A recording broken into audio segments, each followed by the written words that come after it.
materi biologi. Untuk pertemuan kali ini kita akan bahas bab baru, yaitu tentang sistem reproduksi. Nanti sistem reproduksi ini akan dibagi menjadi 2 pertemuan. Pertemuan kali ini kita akan bicara tentang alat-alat reproduksi, fungsinya, kemudian pembentukan dari gamet atau sel kelamin, yang selanjutnya adalah fertilisasi, dan yang terakhir kita akan bicara tentang kelainan pada sistem reproduksi. Oke, meskipun sekarang bulan puasa, tapi ya memang materi ini harus disampaikan, jadi mohon maaf jika ada yang merasa terganggu, tapi tolonglah kita di sini akan bicara tentang ilmu, jadi kalian jangan berpikir yang macam-macam. Oke, baik. Kita mulai dengan sistem reproduksi pada manusia. Oke. Iya. Pernahkah kalian bertanya, kenapa sih makhluk hidup itu selalu bereproduksi? Apa fungsi dari reproduksi itu? Pernahkah kalian pikirkan, jika dunia ini makhluk hidup tidak bereproduksi, akankah ada sampai tahun 2020 ini makhluk hidup itu tetap lestari di seluruh dunia? Akankah seperti itu? Atau mungkin pernahkah kalian bayangkan dinosaurus? Apakah kenapa bisa hilang dinosaurus itu? Gitu. Nah, salah satu alasannya adalah bahwa ternyata makhluk hidup itu akan bereproduksi dengan tujuan supaya dia mempertahankan keberadaan jenisnya. Jadi di sini tujuan utama dari reproduksi adalah untuk mempertahankan keberadaan jenisnya. Sehingga jika si makhluk hidup itu mati, maka dia bisa meninggalkan anak cucunya untuk melanjutkan generasi selanjutnya. Kemudian anak dan cucu itu akan beranak pinak lagi, dan sampai saat ini makhluk hidup masih tetap lestari. Nah, manusia itu terbagi menjadi 2 jenis, yaitu laki-laki dan perempuan. Kenapa Allah menciptakan 2 jenis? Nah, di sini tujuannya adalah supaya manusia itu bisa saling berpasang-pasangan dan menghasilkan keturunan. Karena ternyata laki-laki dengan perempuan itu memiliki alat reproduksi yang berbeda, sehingga tidak mungkin jika laki-laki bergabung dengan laki-laki lagi akan menghasilkan anak, atau mungkin perempuan dengan perempuan lagi itu akan menghasilkan anak. Itu tidak akan pernah terjadi. Jadi insya Allah kita semua adalah manusia normal ya, sehingga kita bisa bergabung antara laki-laki dan perempuan untuk menghasilkan keturunan. Oke, selanjutnya kita lihat di sini. Kita akan perhatikan organ reproduksi pada laki-laki atau pada pria. Di sini ada beberapa bagian. Kita bahas satu-satu. Yang pertama adalah ini yang ditunjukkan, itu adalah testis. Testis ini bentuknya bulat. Kalau dari luar kita sering menyebutnya seperti kelereng gitu. Nah, ini sebetulnya yang kita sebut seperti kelereng itu adalah testis. Testis ini di dalamnya terdapat cikal bakal dari sperma. Nah, jadi pembentukan sperma itu terjadi di testis. Disinilah terjadinya pematangan sperma, dimulai dari bagian awalnya sampai ke dihasilkan sperma yang matang itu di sini, gitu ya. Jadi di testis ini. Jadi testis fungsinya adalah untuk menghasilkan sperma. Selain menghasilkan sperma, di testis juga ini dihasilkan hormon-hormon untuk laki-laki. Itu sudah kita pernah bahas waktu sistem endokrin ya. Jadi di situ ada hormon testosteron gitu ya. Nah, hormon testosteron itu dihasilkan di testis. Itu yang menyebabkan kenapa laki-laki jadi ada perkembangan sekundernya, misalkan jadi berdada bidang, suaranya jadi besar, lalu tumbuh bulu-bulu. Nah, itu dihasilkan oleh hormonnya hormon testosteron, atau sering juga disebut hormon androgen. Nah, itu dihasilkan dari testis. Kemudian bagian kedua dari sistem reproduksi laki-laki adalah bagian yang ini, di atas testis. Ini ada bagian yang agak membesar. Jadi semacam saluran tapi dia agak membesar. Ini yang disebut dengan epididymis. Nah, epididymis ini fungsinya adalah untuk mematangkan sperma. Jadi sperma dihasilkan dari testis itu disimpan sementara di epididymis untuk kemudian dimatangkan. Lalu yang ketiga adalah bagian luar dari testis. Nah, ini berupa kantung. Jadi si testis itu ada di dalam kantung. Kantungnya ini yang kita sebut dengan skrotum. Nah, skrotum ini fungsinya apa? Jadi dia bukan hanya sekedar kantung, tapi dia ada fungsinya. Fungsinya apa? Fungsinya adalah untuk mengatur suhu si testis. Kenapa harus diatur? Karena tadi testis itu untuk menghasilkan sperma, sedangkan sperma itu harus berada dalam kondisi yang optimal. Nah, bagaimana caranya dia mengatur suhu? Si skrotum ini bisa mengkerut, bisa melebar. Ketika kondisi suhu di luar itu dingin, maka si skrotum akan mengkerut. Ketika skrotum mengkerut, maka testis ini akan tertarik untuk mendekati ke suhu tubuh. Nah, ketika testis mendekati suhu tubuh, tubuh kita itu kan panas, sehingga testis kita itu tidak akan kedinginan gitu dengan kondisi lingkungan yang dingin. Jadi si suhu testis itu diupayakan tetap. Nah, tapi kalau kondisi lingkungan panas, lingkungan udah panas, tubuh kita juga panas, maka si testis ini butuh untuk tidak dekat dengan tubuh, maka si skrotum akan melebar sehingga testis bisa turun. Lalu yang selanjutnya adalah nomor 4. Nah, nomor 4 ini berupa saluran panjang. Ini adalah saluran yang akan dilalui oleh sperma yang sudah matang. Ini yang disebut dengan vas deferens. Jadi dari testis masuk dimatangkan di epididymis, lalu dia akan keluar lewat saluran yang disebut dengan vas deferens. Lalu di vas deferens ini dia akan ditambahkan zat. Jadi dari vas deferens ini dia akan masuk ke kelenjar vesica seminalis. Nah, nomor 5 ini namanya vesica seminalis. Ini merupakan disebut juga kantung semen gitu. Kenapa disebut kantung semen? Karena dia akan menambahkan cairan semen, yaitu cairan yang berupa putih kekuning-kuningan. Ini isinya adalah lendir yang mengandung fruktosa, asam askorbat, dan asam amino yang merupakan makanan untuk si sperma. Jadi sperma itu supaya hidup dia butuh makan. Nah, dihasilkanlah oleh vesica seminalis gitu. Kemudian selanjutnya si sperma ini akan ditambahkan lagi. Ditambahkan apa? Ditambahkan cairan oleh ini nih, bagian yang ini, yang di nomor 6 ini. Nah, nomor 6 ini adalah kelenjar prostat. Nah, jadi si nomor 6 ini fungsinya dia akan menambahkan cairan berwarna putih susu. Nah, cairan ini berfungsi untuk menetralkan sifat asam dari vagina. Karena vagina perempuan itu sifatnya asam, sementara sperma itu butuh suasana basah. Nah, jadi si kelenjar prostat ini akan memberikan suasana basah supaya si sperma tetap hidup. Lalu dari cairan prostat dia akan masuk lagi ke saluran ini. Nah, di sini ditambahkan lagi cairan oleh nomor 7.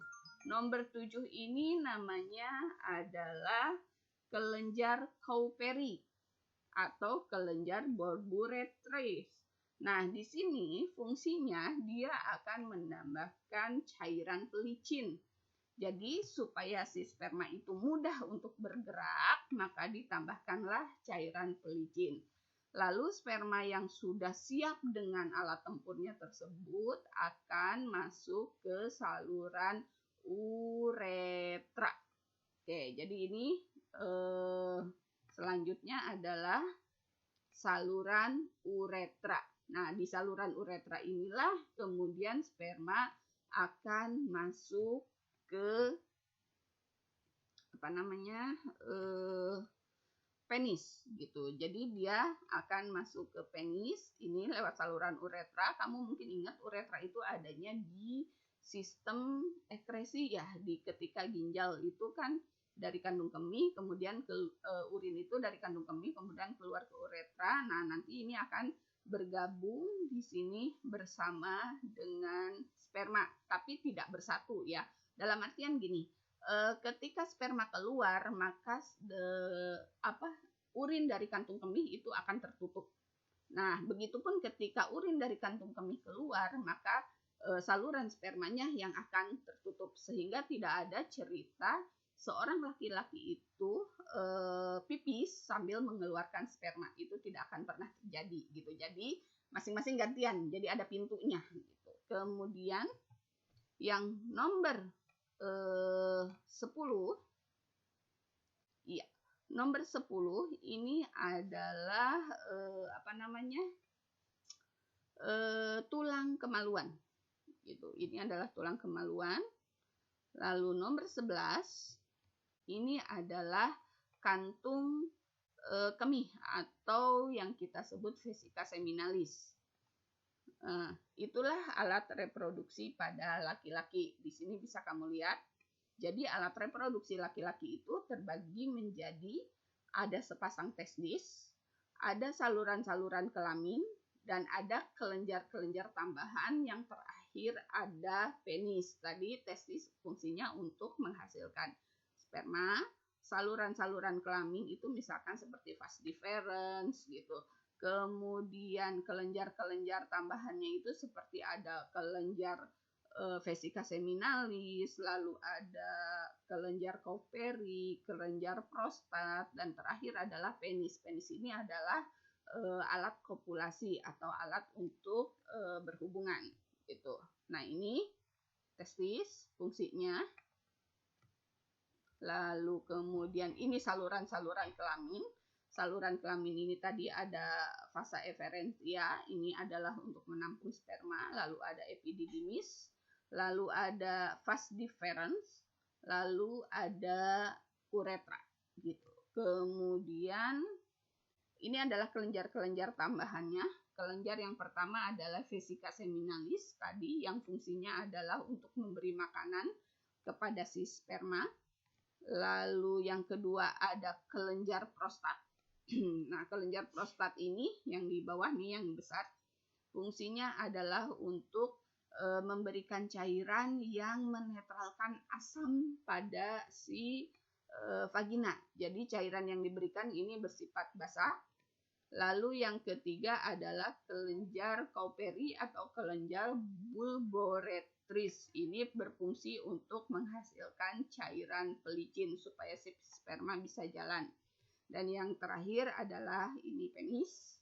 Penis ini fungsinya adalah untuk memasukkan sperma ke tubuh wanita atau yang kita sebut dengan proses kopulasi. Oke. Kemudian alat-alat reproduksi pada pria ini berkaitan dengan sistem ekskresi urin gitu. Jadi yang tadi saya bilang bahwa ketika sperma itu terakhirnya keluar lewat si saluran uretra, begitupun dengan urin. Oke. Lalu kita lihat organ pada perempuan. Yang pertama ini adalah lubang vagina.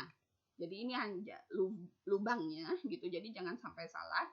Ini adalah lubang vagina, tempat masuknya penis. Lalu yang kedua, ini adalah vaginanya. Jadi yang disebut dengan vagina itu berupa saluran.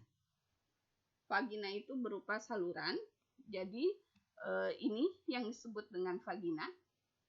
Yang nomor 2 ini. Lalu yang ketiga itu adalah leher rahim atau lubang leher rahim. Ini lubang leher rahim. Lubangnya ya. Kemudian nomor 4 ini adalah lubang uterus. Nomor 4 itu. Dan nomor 5 ini adalah ovarium atau yang kita sebut dengan ovarium itu penghasil sel telur. Lalu yang ke-6 ini adalah uterus atau rahim. Nah, disinilah bayi akan berkembang. Tuh, janin akan berkembang. Lalu nomor 7 ini sebetulnya kiri kanan ya. Seperti tadi ovarium juga ada kiri kanan. Kemudian ini adalah saluran telur atau yang kita sebut dengan tuba Fallopi. Di sini adalah, jadi kalau ada sel telurnya ini akan dikeluarkan dari ovarium, kemudian dia akan ditangkap oleh yang berupa tangan-tangan ini namanya fimbriae. Nah, kemudian ketika ditangkap, dia kemudian akan masuk ke saluran telur. Nah, di saluran telur inilah terjadi fertilisasi atau pembuahan sel telur oleh sel sperma. Jadi jangan sampai salah persepsi ya. Selama ini orang menyangka bahwa fertilisasi adanya di sini, di uterus. Padahal itu tidak benar. Yang benar fertilisasi itu di tuba Fallopi, entah yang kiri, entah yang kanan gitu. Karena ovarium kita ada 2, kiri dan kanan, maka seorang wanita itu akan menghasilkan telur tetap 1 setiap bulan kalau yang normal. Jadi si ovarium ini akan menghasilkan sel telur yang matang secara bergantian. Kiri, bulan ini yang kiri, bulan depan yang kanan, bulan depannya lagi kiri, bulan depannya lagi kanan, terus seperti itu. Tapi bagi yang hormonnya kuat, bisa terjadi dihasilkan telurnya itu matang langsung dua-duanya, kiri dan kanan. Itu yang memungkinkan terjadinya salah satu kemungkinan terjadinya kembar gitu ya. Jadi ketika dihasilkan 2 sel telur dalam waktu bersamaan, 2 sel telur yang matang dalam waktu yang bersamaan. Kalau sperma sih nggak usah disebut. Sperma itu dalam 1 tetes aja bisa berjumlah 3 juta gitu. Jadi itu akan dibuahi dua-duanya. Bisa jadi seperti itu. Itu yang menyebabkan terjadinya kembar gitu. Kemudian bagian yang berikutnya, nah ini yang disebut serviks atau leher rahim.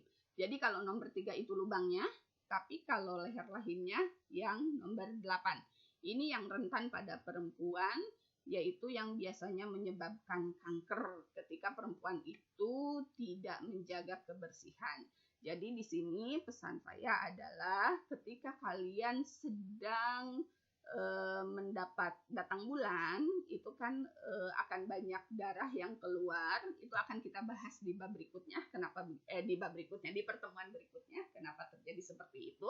Nah, yang saya pesankan adalah ketika banyak terjadi darah kotor keluar, maka tolong jagalah kebersihan. Tidak malas untuk mengganti pembalut gitu. Kenapa? Karena pembalut yang kotor itu kan mengandung banyak darah kotor. Darah itu sangat baik untuk perkembangan bakteri. Dan bakteri yang biasanya tumbuh adalah bakteri yang merugikan. Ketika di sini ada pembalut, lalu ada darah kotor, dan kalian males untuk ganti, yang terjadi adalah si bakteri tersebut akan berkembang biak di pembalut kamu, dan kemungkinan itu bisa masuk ke sini, ke vagina, lalu bisa masuk ke serviks. Nah, yang biasanya bahaya itu adalah yang di serviks ini, bisa menyebabkan kanker. Kalau yang di vagina biasanya akan timbul keputihan, gatal-gatal. Nah, itu juga akibat dari bakteri karena kalian kurang menjaga kebersihan. Jadi tolong bagi yang sedang datang bulan, itu maksimal sebetulnya yang paling baik itu adalah 3 jam itu harus sudah ganti. Jadi seperti itu. Oke, kemudian ini yang tadi saya jelaskan. Jadi alat reproduksi pada wanita itu ada sepasang ovarium, kemudian ada oviduct atau tuba Fallopi atau saluran telur. Nah, ini ovarium atau indung telur, saluran telur, kemudian ada uterus atau rahim, lalu ada vagina yang ini ya, vagina, kalau ini serviks leher rahim, kalau ini vagina. Oke, kemudian ada organ kelamin luar. Kalau organ kelamin luar itu sebetulnya saya kurang mau menjelaskan karena ya sudahlah gitu, tampak dari luar dan ini sedang bulan puasa jadi saya lewat saja ya gitu. Oke, yang pasti itu ada bibir luar, ada bibir dalam gitu. Itu fungsinya semua adalah untuk melindungi dari si vagina tersebut. Oke. Ini yang sebetulnya sudah saya jelaskan tadi. Jadi ovarium itu berfungsi untuk memproduksi sel telur. Jadi sel telur dihasilkan di sini, diproduksi di sini. Jadi kalau di laki-laki tadi itu ada testis, kalau di perempuan ada ovarium. Nah, ini yang akan menghasilkan sel telur. Pematangan sel telur pun akan terjadi di sini, pembentukan sel telur terjadi di sini. Jadi itu yang nanti akan kita bahas di bagian selanjutnya tentang pembentukan sel telur atau oogenesis. Lalu di indung telur ini yang penting lagi adalah dia bisa mengsekresikan hormon, sama seperti testis tadi menghasilkan testosteron. Kalau di sel telur itu akan dihasilkan estrogen dan progesteron. Dua-dua ini akan berpengaruh pada sifat kewanitaan, termasuk salah satunya nanti akan mempengaruhi produksi dari siklus menstruasi kamu gitu. Kemudian nanti akan berkaitan dengan kontrasepsi. Itu akan kita bahas di pertemuan selanjutnya. Lalu ini adalah oviduct. Oviduct atau tuba Fallopi. Ini di sini banyak terdapat silia-silia. Silia itu rambut-rambut yang menyebabkan si sel telur, nah ini yang merah ini adalah sel telur yang sudah matang nanti akan ditangkap oleh fimbriae. Fimbriae itu jadi semacam tangan-tangan begitu, kemudian dia nanti akan bergerak. Nah, digerakannya itu oleh dinding yang bersilia, jadi ada bantuan dari silianya atau rambut-rambutnya. Lalu kemudian di sini ada uterus atau rahim. Nah, ini adalah tempat berkembangnya bayi. Kelebihan dari rahim ini adalah dia bisa mengembang sebanyak 500 kali dari kondisi awalnya. Bisa kamu bayangkan sekarang. Si rahim itu kondisi normalnya hanya berukuran 5 cm. Kamu bayangkan lihat penggaris 5 cm itu seperti apa? Dibanding telapak tangan kita pun lebih besaran telapak tangan kita. Artinya uterus itu sangat kecil. Tapi ternyata dia bisa menampung bayi. Yang notabene bayi itu minimal itu 2 kilo. 2,5 kilo. Kalau yang normal itu rata-rata 3 kilo. Bayangkan seorang bayi yang ukuran beratnya 3 kg ada dalam rahim yang tadinya hanya 5 cm saja. Nah, yang 5 cm ini ternyata bisa membesar sebanyak 500 kali. Itu adalah kuasa Allah gitu ya.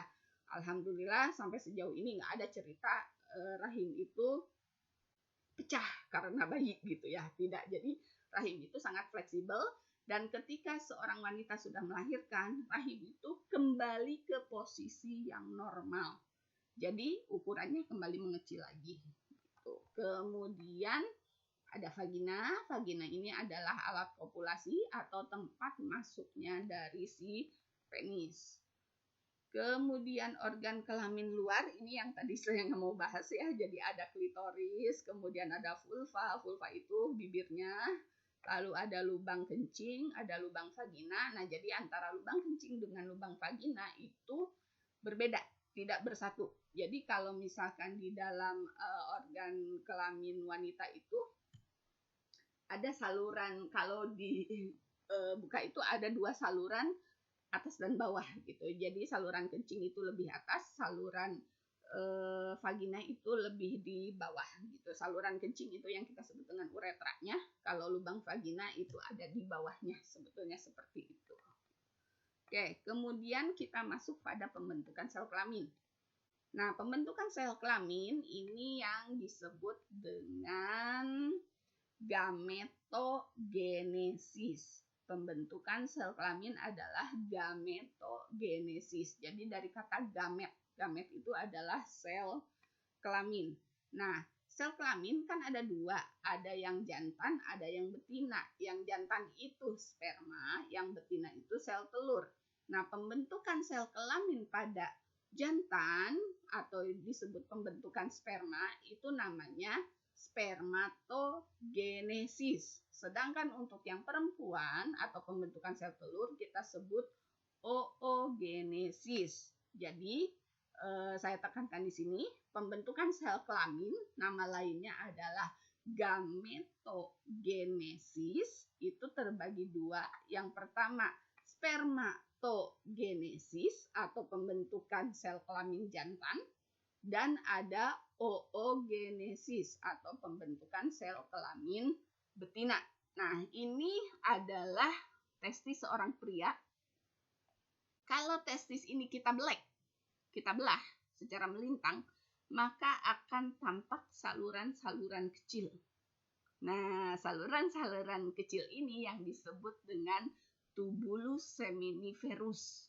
Nah, jadi kalau testis dibelah, di dalamnya banyak sekali saluran yang halus-halus, yang kecil-kecil, itu yang disebut tubulus seminiferus.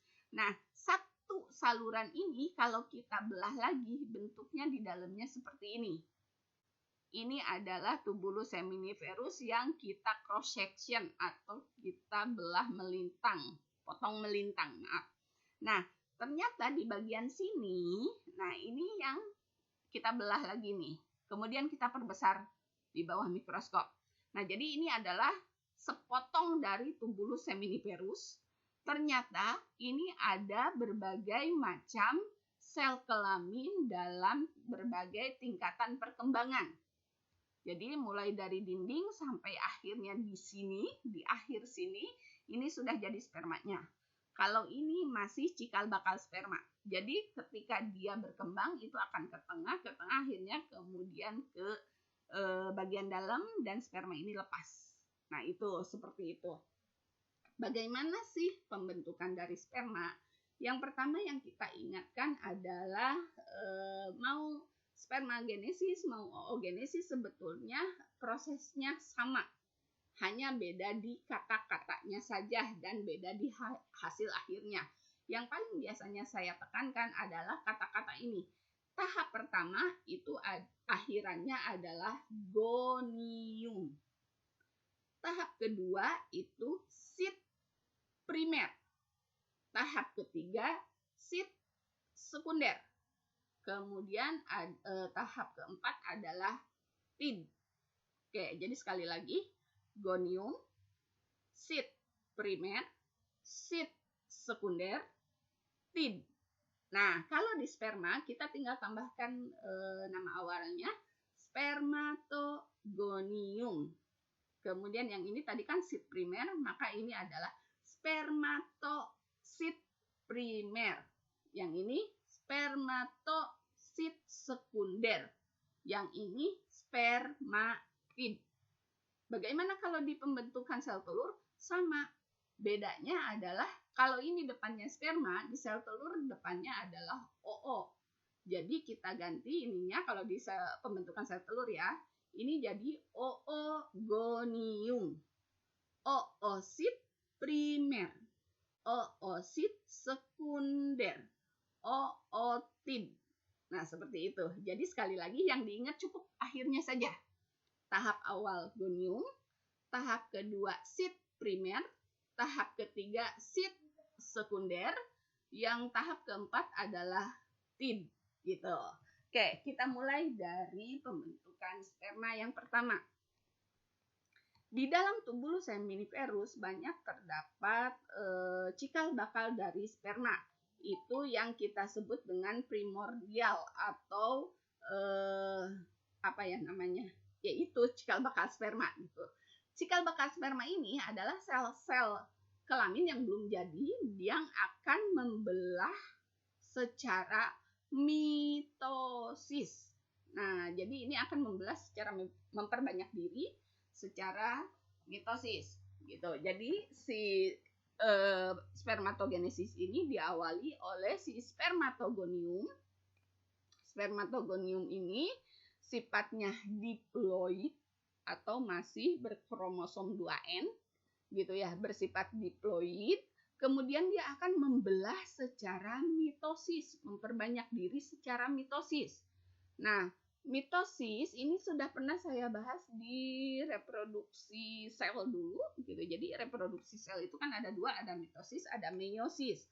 Bedanya kalau mitosis itu dia dari satu sel akan menghasilkan dua sel yang sama persis. Jadi kalau diploid akan dihasilkan diploid lagi. Kalau haploid akan dihasilkan haploid lagi. Nah, di sini spermatogonium itu kan diploid. Dia akan memperbanyak diri. Jadi satu sel belah jadi dua, kemudian dari 2 menjadi 4, 4, 8, 8, 16, terus seperti itu. Jadi masing-masing satu selnya itu akan membelah menjadi dua sel yang sama persis dengan induknya. Nah, jadi spermatogonium ini akan memperbanyak diri dengan cara pembelahan mitosis. Lalu hasilnya itu adalah spermatosit sekunder. Spermatosit primer. Gitu. Jadi dari spermatogonium membelah secara mitosis menghasilkan spermatosit primer. Karena pembelahannya mitosis, maka ketika si spermatogonium ini diploid, maka si spermatosit primer pun bersifat diploid. Gitu. Nah, kemudian si spermatosit primer ini akan membelah secara meiosis. Nah, beda dengan mitosis, kalau meiosis itu terjadinya dua tahap. Ada meiosis 1, ada meiosis 2. Nah, jadi masing-masing tahap itu akan terjadi pengurangan jumlah kromosom, sehingga yang tadinya diploid hasil akhirnya adalah haploid gitu. Jadi terjadi pengurangan jumlah kromosom. Oke, bagaimana dengan jumlah anaknya? Jumlah anakannya kalau di mitosis dari satu sel menghasilkan dua sel, kalau di meiosis dari satu sel itu dihasilkan 4 sel. Gitu. Oke, itu perbedaan mitosis dengan meiosis ya. Jadi sekali lagi mitosis dengan meiosis bedanya.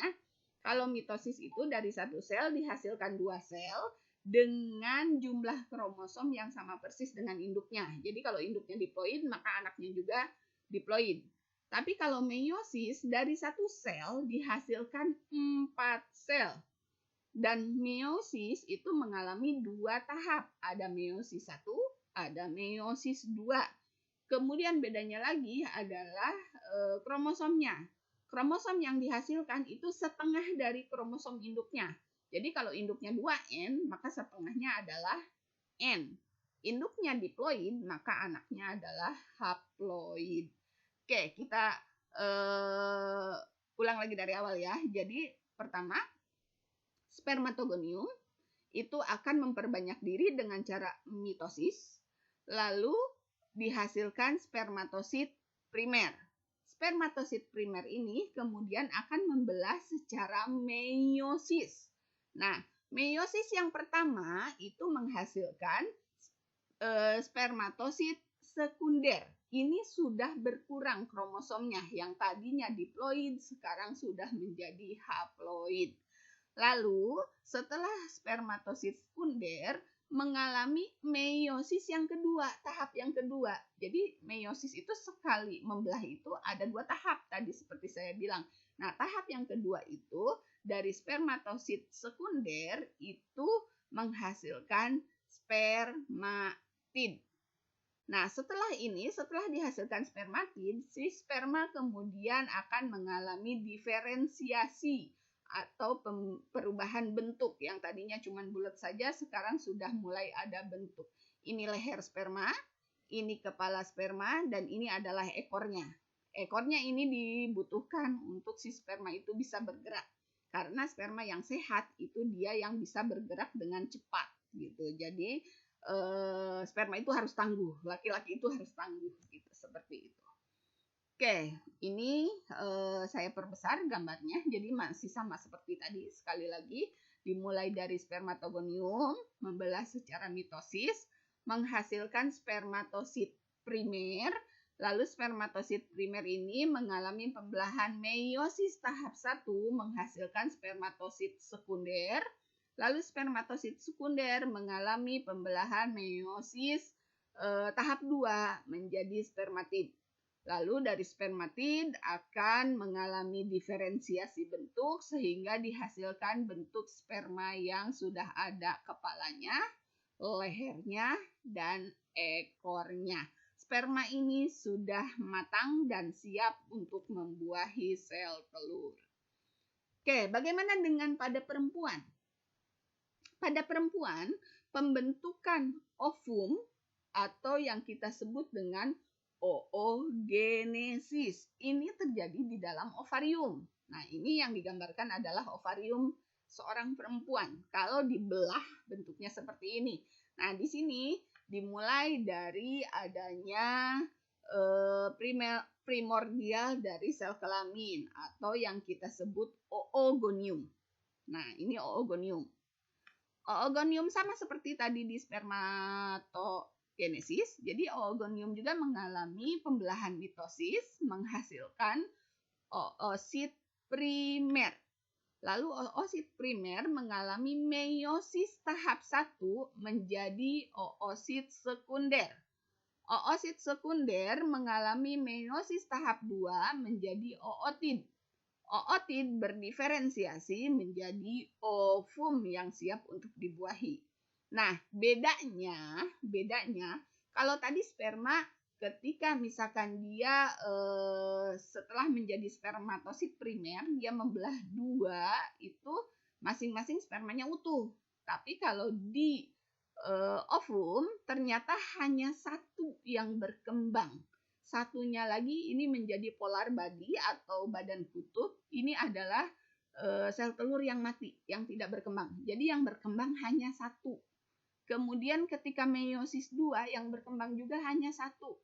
Jadi dari satu sel telur, dari satu cikal bakal sel telur hanya dihasilkan satu lagi.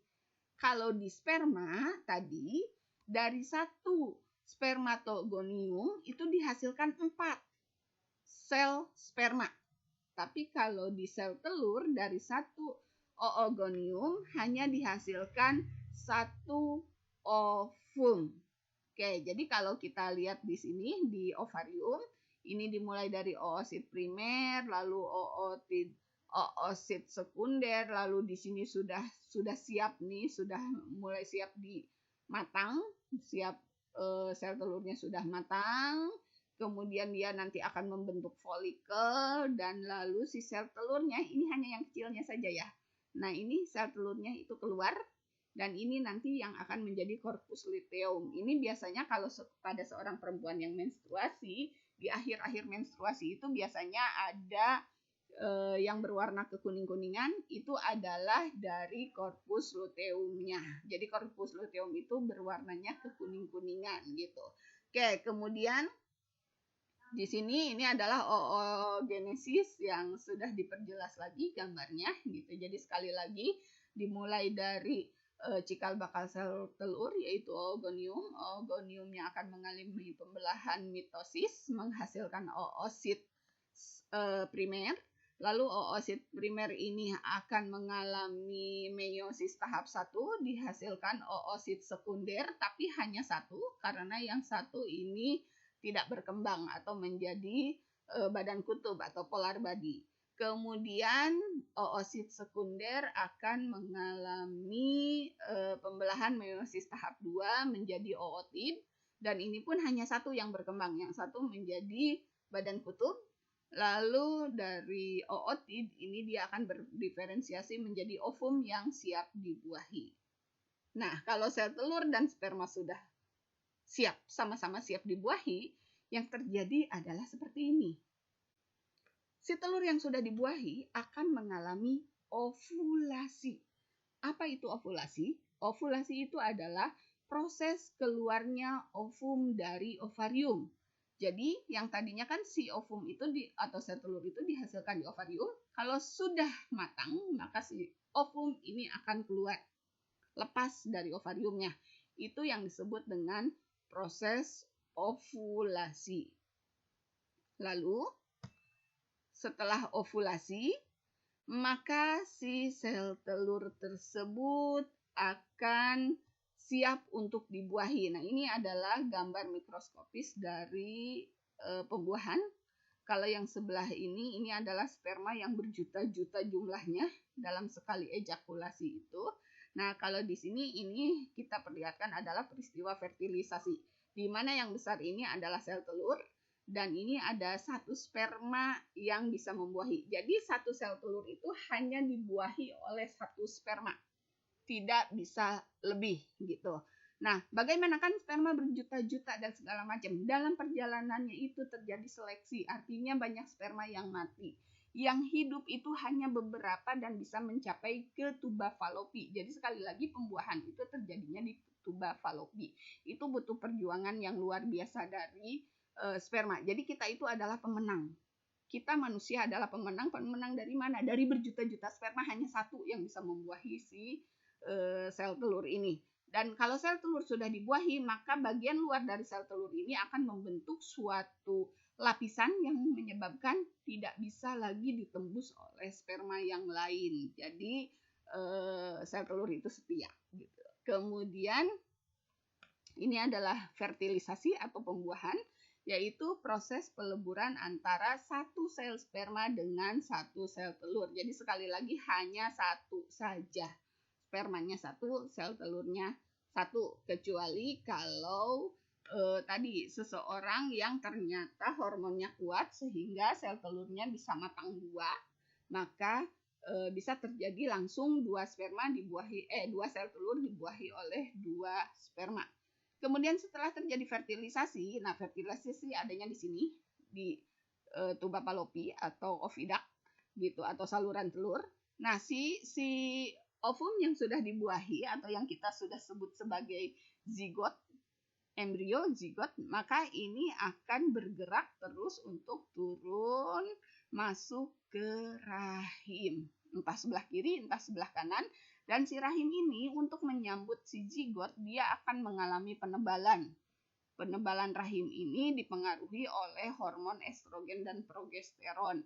Nah, ketika ada kenapa harus menebal, itu tujuannya adalah disiapkan cadangan makanannya. Jadi penebalan itu banyak mengandung pembuluh darah yang memberikan makanan kepada si zigot nanti jika sudah siap untuk berkembang.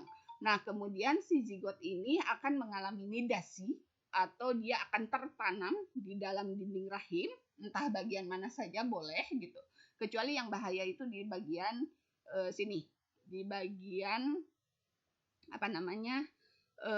lubang keluar atau ke arah leher rahim. Ini yang biasanya menyebabkan seseorang harus di sesar gitu. Kenapa? Karena bayi itu tumbuh di sini dan ini akan menutupi lubang lahirnya sehingga dia sendiri tidak bisa keluar, terjebak si bayi itu. Maka harus dilakukan sesar gitu.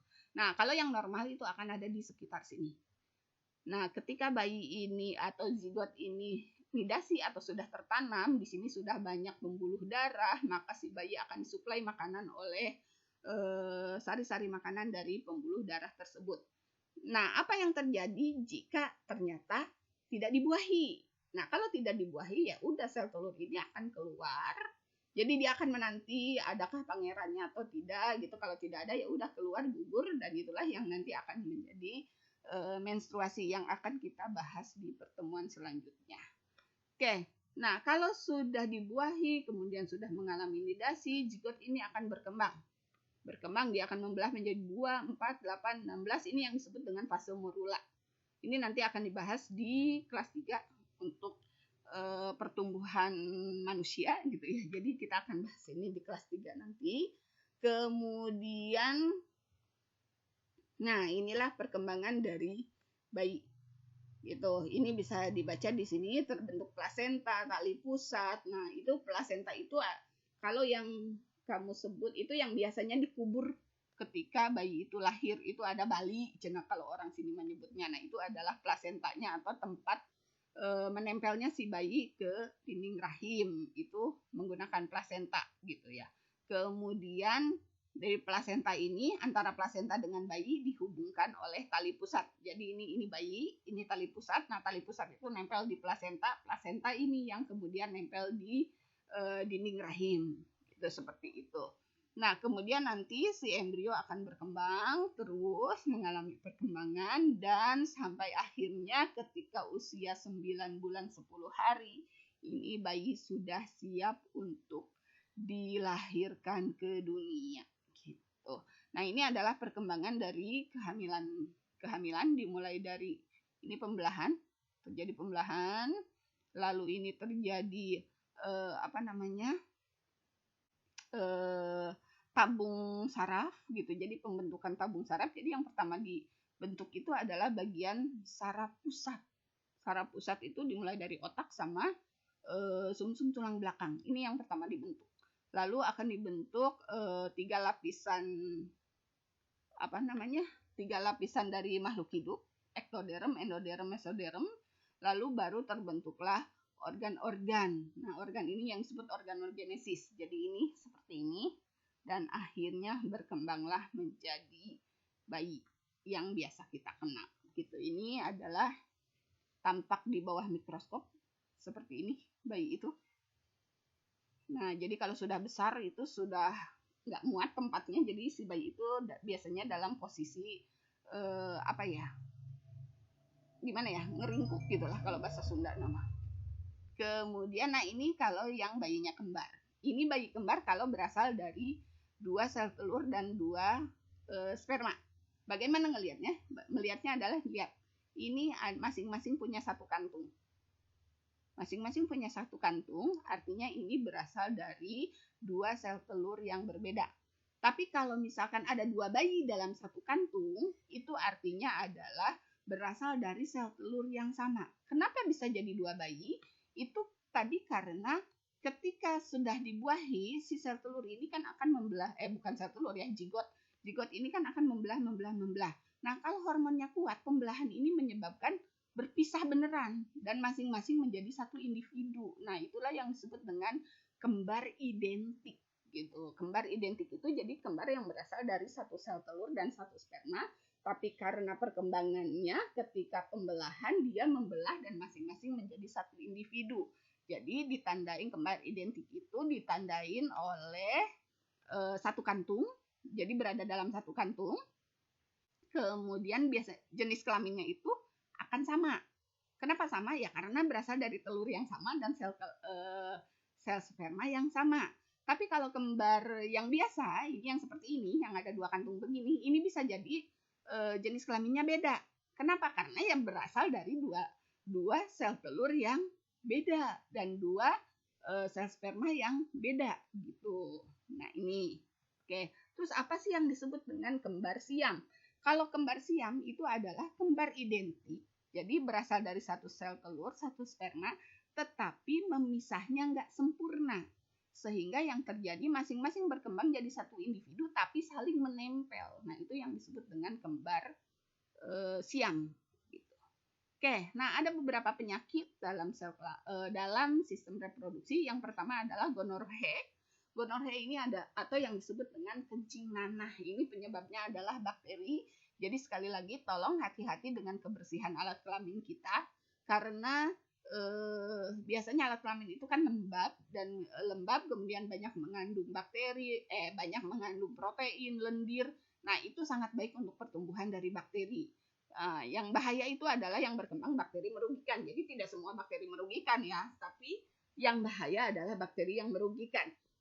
Tapi di sini saya tidak menganjurkan untuk menggunakan sabun khusus kewanitaan atau apa. Kenapa? Karena pada sabun khusus kewanitaan, pokoknya kalau yang nggak alami itu biasanya yang dibantai bukan cuma bakteri yang merugikan, tapi juga bakteri yang menguntungkan. Jadi semuanya terbantai. Nah, malah itu jelek gitu sebetulnya. Jadi kalau misalkan kalian tidak mengalami sesuatu yang aneh, ya sudahlah, secara normal aja, cukup sering membasuh alat kemaluan tanpa harus menggunakan sabun juga nggak apa-apa gitu. Yang penting mah kita selalu menjaga kebersihan gitu. Kemudian yang lain adalah sifilis. Sifilis ini adalah penyebabnya bakteri Treponema pallidum. Nah, ini ditularkan melalui hubungan seksual, biasanya hubungan seksual yang tidak bersih gitu. Jadi ini biasanya disebut raja singa ya, raja singa. Kemudian ada herpes genital. Nah, herpes genital ini penyebabnya adalah virus herpes, tapi dia menyerangnya ke alat kelamin. Jadi sebetulnya virus herpes itu ada yang menyerang kuku, ada yang menyerang kulit gitu. Nah, ini khusus yang menyerang alat kelamin gitu. Kemudian ada keputihan. Nah, kalau keputihan ini penyebabnya adalah jamur. Jadi kembali karena lembab, kemudian banyak mengandung protein, itu sangat cocok untuk tumbuhnya jamur. Jamur yang tumbuh yang menyebabkan keputihan itu adalah Candida albicans gitu. Jadi albicans itu artinya alba itu putih gitu. Jadi Candida albicans. Kemudian ada juga protozoa yang namanya Trichomonas vaginalis. Lalu ada bakteri dan ada virus juga gitu. Nah, ini penyebab keputihan. Hati-hati ketika keputihan itu dibiarkan, biasanya itu akan menjadi warnanya sudah kekuningan, kemudian berbau. Nah, itu kemudian bisa masuk ke bagian yang lebih dalam lagi dan bisa menyebabkan penyakit yang lebih bahaya lagi seperti kanker. Gitu. Kemudian ada AIDS. Nah, kalau AIDS ini kenapa dibahas di sistem reproduksi? Karena AIDS ini yang paling sering itu ditularkan melalui hubungan bebas. Hubungan bebas ini dalam artian begini, penyebabnya itu adalah human immunodeficiency virus atau virus yang menyebabkan menurunnya imun, daya tahan tubuh manusia. Virus ini bisa lewat ke alat kelamin, bisa juga air liur atau enggak luka gitu. Jadi itu yang bisa menyebabkan si virus ini masuk. Dan paling banyak itu disebabkan oleh hubungan seksual yang bebas bergonta-ganti pasangan. Yang diserang itu bukan alat kelaminnya, tapi yang diserang adalah daya tahan tubuhnya. Sehingga seseorang yang sudah terkena HIV itu akan mengalami penurunan daya tubuh. Jadi di tubuhnya itu sudah tidak ada lagi tentaranya. Akibatnya penyakit yang ecek-ecek bagi kita, bagi dia itu adalah sesuatu yang luar biasa. Kenapa? Karena memang tidak ada pertahanan. Jadi hanya flu saja itu bisa menyebabkan meninggal untuk orang yang sudah terkena oleh HIV. Nah, di sini yang ingin saya jelaskan adalah perbedaan HIV dengan AIDS. Kalau HIV itu baru terinfeksi oleh virusnya. Kalau AIDS itu sudah ada keluar sindromnya atau akibat-akibat dari penampakan dari infeksi si virus tersebut. Jadi gini loh, seseorang itu mungkin sudah mempunyai virus atau yang biasanya disebut HIV positif. Artinya seseorang itu sudah di dalam tubuhnya sudah ada virus HIV. Tapi virus HIV ini dia punya masa inkubasi yang cukup lama, yaitu sekitar 2 tahun.